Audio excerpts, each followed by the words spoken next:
સાહેબ મેં boot polish કરી છે, ઇસ્ત્રીઓ કરી છે, હોટલમાં વેટરની નોકરીઓ કરી છે, ઝેરોક્સ કાઢ્યા છે, કડિયા કામ કર્યું છે, બધું જ સરસ રીતે કામ થયું છે.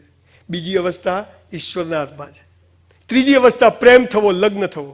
ગીતા, કુરાન અને બાઇબલનું એક વાક્ય છે કે હે મનુષ્ય, તારા જન્મ સમયે તારો જીવન સાથી મેં નક્કી કરીને રાખ્યો છે. કૌંસમાં ફાંફા મારવા નહીં. એટલે એવું લખ્યું નથી. પહેલી અવસ્થા કોના હાથમાં? આપણા હાથમાં. બીજી અવસ્થા કોના હાથમાં? એના. એમ ત્રીજી અવસ્થા પણ કોના હાથમાં છે? આપણે શું કરીએ છીએ? પૈણું તો તને જ પૈણું. ક્યાં છો?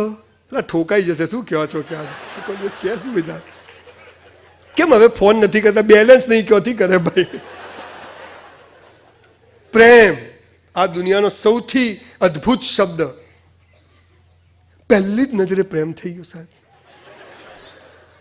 તમને ખબર છે સાહેબ, એક જોરદાર વાત કરું. આ પહેલી નજરનો પ્રેમ કોને કહેવાય ખબર છે તમને? કોઈને લૂલી, લંગડી, કાળી, કુબડી છોકરી પહેલી નજરે ગમી જાય? ક્યાંક મને તો લંગડી ગમી ગઈ, પહેલી જ નજરે ગમી ગઈ. અથવા કોઈ છોકરીને એક છોકરો વાળ ના હોય, બે આંખો આમ હોય, આમ હોય, મને તો આ ગમી ગયો. પહેલી જ નજરે શું ભગવાને બનાવ્યો છે? ગમે કોઈને?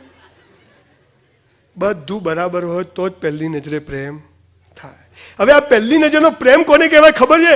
આપણે આપણા બાળકોને બધું ઊંધું શીખવાય. જ્યારે આપણે માના પેટમાં હોઈએ છીએ ને, માં આપણા માટે ગોદડીઓ બનાવે છે, બાળોતિયા બનાવે છે. એને આપણું થોડું નથી જોયું. આને પહેલી નજરનો પ્રેમ કહેવાય છે. This is first site of લવ. અને એટલે હું બધા છોકરા છોકરીને કહું છું, તમને કોઈ છોકરો છોકરી એમ કે આઈ લવ યુ, તો તપાસ કરજો કે એના મા બાપને આઈ લવ યુ કહે છે. નહીં કે સમજો કે આ બકા બકા કહીને બકાઈ જશે. લખી રાખજો. તમારો જીવન સાથી ઈશ્વરે નક્કી કરીને રાખ્યો છે. બોલો, 1 મિનિટ બગાડવાની જરૂર ખરી?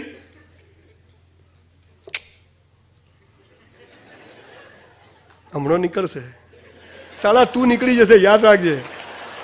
એ નહીં નીકળે. જ્યારે એક બાળકને એ સમજ પડી જાય કે મારો જીવન સાથી નક્કી છે, મને નક્કી કરવાનો અધિકાર નથી, બોલો સાહેબ, એ બાળક 1 મિનિટનો ટાઈમ બગાડે?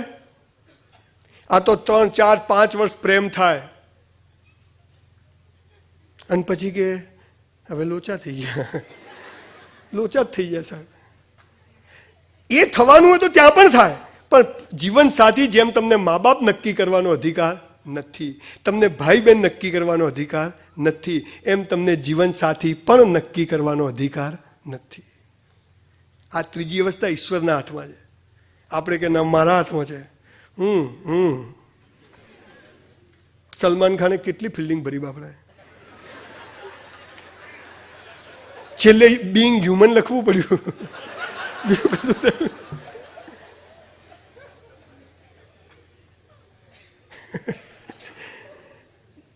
એમાં પથ્થર ઠોકી હોય ને સુચિતા સાહેબ, તો હિન્દી ફિલ્મો હોય. કેવી ફિલ્મો બને ખબર છે? આમ હિરોઈન જતી હોય, હીરો જાય, તરત ઘંટડીઓ વાગવા માંડે, ટણીંગ ટણીંગ.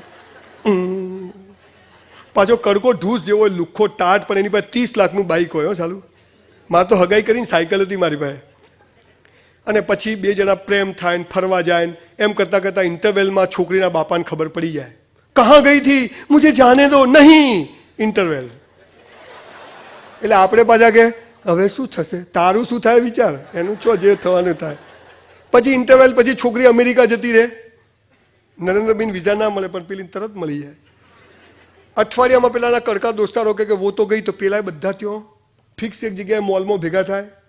આમ ચલો એમ કરતા કરતા ત્યાં બધું મેળ પડે, અને છેલ્લે મારા મારી, એક આમ ને એક આમ ને 4 આ બાજુ ને 4 આ બાજુ. તમે પ્રેમ કરો ને તો 2 જ જગ્યાએ લોહી આવે, એક અહીંથી ને એક અહીંથી, બીજે ક્યાંય લાગે નહીં. તમે જોજો દરેક પિક્ચરમાં હીરો હિરોઈનને અહીંથી લોહી આવશે ને, અહીંથી બીજે ક્યાંય આવે નહીં. એટલે ચિંતા કરવી નહીં બહુ, એમ કરવું જે કરવું હોય. અને પછી છેલ્લે હીરો હિરોઈનનો આમ હાથ ભેગો થાય, લોહી લોહી બધા પથારી ફરી ગયો, અને પિક્ચર પૂરું, ધ એન્ડ. એટલે પણ પછી શું? તેલનો ડબ્બો લાવવો પડે, ગાડીના હપ્તા ભરવા પડે, ચાદરો બદલવી પડે. આ છોકરાઓ માટે પ્લાનિંગ કરે. એ તો હાલા બતાવતા જ નથી, મજા મજા બતાવે. એટલે આજના છોકરા છોકરીઓ કે મજા આવે બાકી ચલો. મારા ઘરે એક મોટું ટીવી લાયા, તો ટીવીમાં જ્હોન અબ્રાહમ બાઇક લઈને જતો, તો હું આમ સામે બેઠો, અને મારી દીકરી સ્મૃતિ ક્યાં ગઈ બેટા?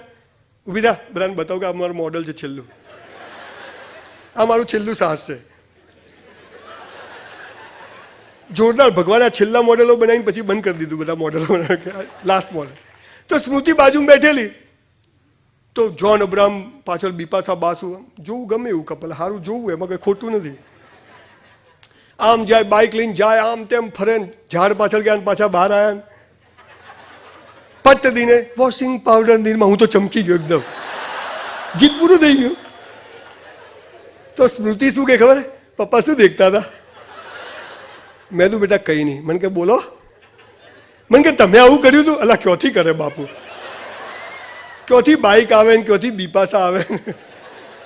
આ એક બાળકના મગજમાં પ્રેમ તૈયાર થઈ રહ્યો છે કે this is love, this is not love. આ પહેલી નજરનો પ્રેમ આને કહેવાય જે માં આપણને કરે છે. આ બાળકોને બહુ નાજુકતાથી, હું તો કહું છું 5મા ધોરણથી દર વર્ષે પ્રેમ વિશેની એક ચોપડી હોવી જોઈએ. 12મા ધોરણ સુધી સાહેબ બધા પ્રોબ્લેમ સોલ્વ.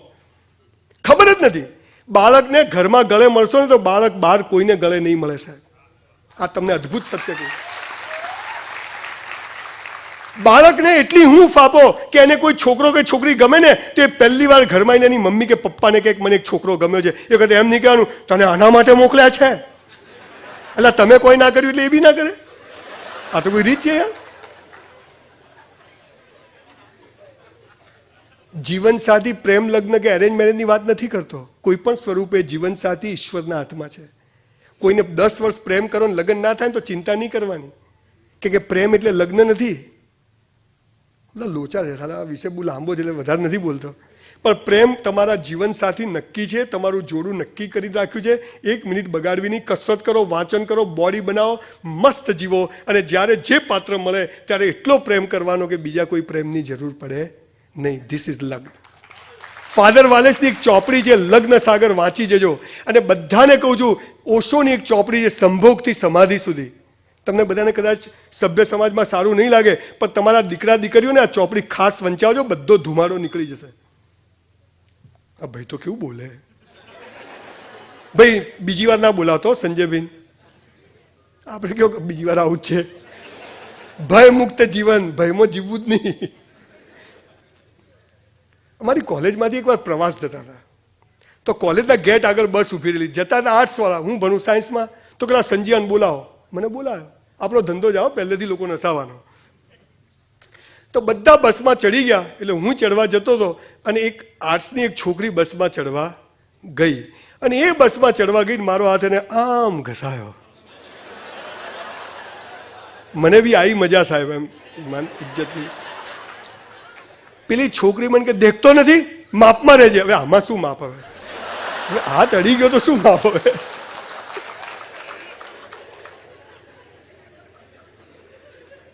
ચાપ ચાપ હતી સરસ, આમ જોવી ગમે એવી છોકરી. તમે જોજો પછી બધા બસમાં બેઠા એટલે ભાઈઓ આ બાજુ, ભાઈઓ, ભારત મારો દેશ છે, બધા ભારતીયો મારા ભાઈઓ, બધા જુદા જુદા બેઠા.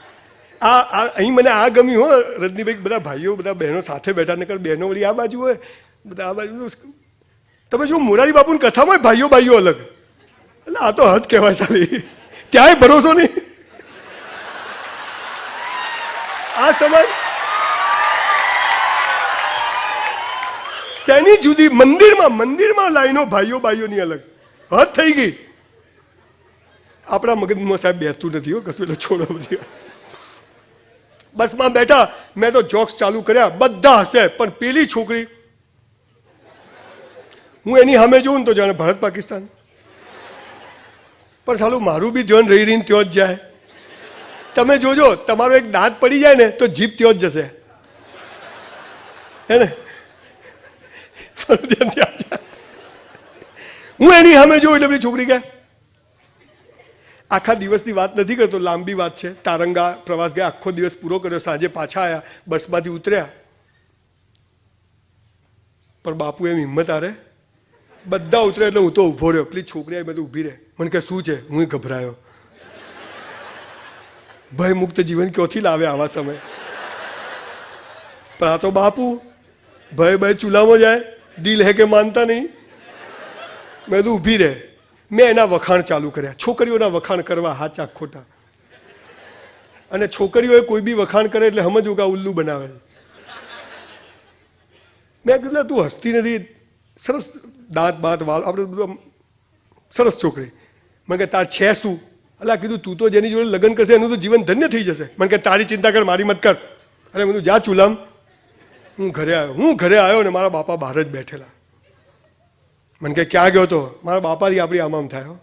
એનું કારણ કે જે ગરીબીમાં એમને સમજાયા, ભણાયા, અને સ્વતંત્રતા, તારું નામ બદલવાની છૂટ, તારા ભગવાન બદલવાની છૂટ. મારા બાપાએ મને કીધું હતું કે મારી કુળદેવી ખોડિયાર છે, તારી કુળદેવી તું નક્કી કર. I got very good parents. આ તો કે હિન્દુ, મુસલમાન, અંબાજી, ખોડિયાર, ચામુંડા, ભગવાન બદલાય? હા હા, કળિયુગ આવી ગયો છે. અરે કળિયુગ આ નથી, કળિયુગ પહેલા તો રામની બૈરીને ઉપાડી ગયા, નરેન્દ્રભાઈ બૈરીને કોઈ ઉપાડી જાય? આ સતયુગ છે, પેલો કળિયુગ નતો. આ બધા મનની વાતો છે, જસ્ટ જોકિંગ. હું ઘરે આવ્યો, મારા બાપા મને કે ક્યાં ગયો હતો? મેં તું પ્રવાસ ગયો હતો. જોન ત્યાં હેડ્યો જાય છે, મેં તું મફત લઈ ગયા હતા. આ મફતની મજા છે. મને કે તારી સગાઈ કરી નાખી. મેં તું ક્યાં કરી? મને કે હુઈ જા છાનોવાનો ઉપર જઈને. એટલે બાપુ ઊંઘ આવે? મને તો પદ્મિની કોલ્હાપુરી ને રતિ અગ્નિહોત્રી ને બધી હિરોઈનો સપનામાં આવવા મળી. પણ હું ઘરમાં પહેલે મારે 70-80 છોકરીઓ બહેનપણીઓ, એકને શું કરવા પ્રેમ કરવો? બધાને કરવો ને, બબાલ જ નહીં. કે જીવન સાથી નક્કી છે, કોઈક એકનું લેવલ ન મારો એટલે બધા દુશ્મન, કોઈનું મારવા જ નહીં દેવાનું. આ સુખી થવાનો રસ્તો છે. તમે જોજો, એક છોકરા છોકરીનું નામ ડિક્લેર થઈ જાય ને, બાકી બધા કે કિટ્ટા. એમ કે તો કોઈ જો નામ જોડવું જ નહીં, નક્કી હશે આવશે, કંકુત્રીમાં છપાશે. સવાર ઉઠ્યા, મારા ભાભીને મેં કીધું ક્યાં કરી? મને કે હેડ લઈ જવું. હું તો તૈયાર થઈ ગયો ભાઈ છોકરી જોવા. મારી જોડે એક જ જોડી કપડાં, ખટારા જેવું જીન્સ અને એક જૂના બાટાના સેન્ડલ, પણ તોય તેલ લગાવીને પોલીસ અને સાયકલ, લેડીઝ સાયકલ 80 રૂપિયાવાળી મારી જોડે હતી. એક જણના ઘરે ગયા, આમ બેઠા, અને અહીંયા તો આમ થક થક થક થક. સારું જ્યારે પેલું ડીઝલનું એન્જિન ચાલુ કર્યું હોય ને, સામેથી આમ બહારનું ખુલ્યું, આમ ટાડા કરતો. પેલી તારંગાવાળી છોકરી પાણી લઈને આવી. મેં તું મરી ગયા, અને કોઈ કહેવું નથી. આ કીધું ખેલ બગાડશે. મને કે પાણી પીઓ. એટલે બાપુ ઉતરે, બધું હુકાઈ ગયું હતું બધું. મને કે પી લો. મેં પી લીધું. કીધું હવે બોલાય છે નહીં. મને કે કેમ આવ્યા? મેં તું મારી સગાઈ કરી, છોકરી જોવા. મને કે મારી જોડે જ કરી છે.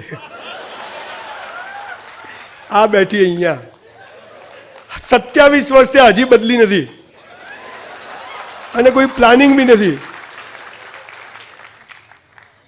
તું જેવી હતી, જેવી છે ને જેવી હોઈશ, તું જેવો હતો, જેવો છે ને જેવો હોઈશ, હું તને ચાહું છું. આને લગ્ન કહેવાય.